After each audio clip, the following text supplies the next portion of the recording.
नमस्कार।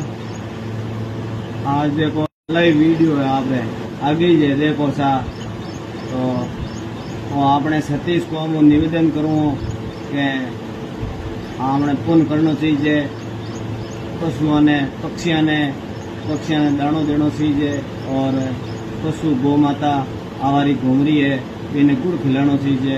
हो सके आप थोड़ो थोड़ो पुण्य करना चाहिए हज प्रमाणे।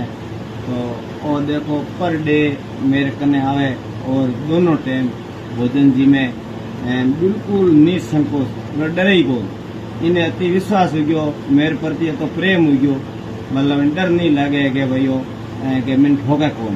तो यहाँ हूँ तो यूँ प्रेम करूँ कि इन्हें रोज पर डे भोजन कराऊँ और इनके साथ आप वो वीडियो अच्छा लगे फॉलो करना लाइक करना।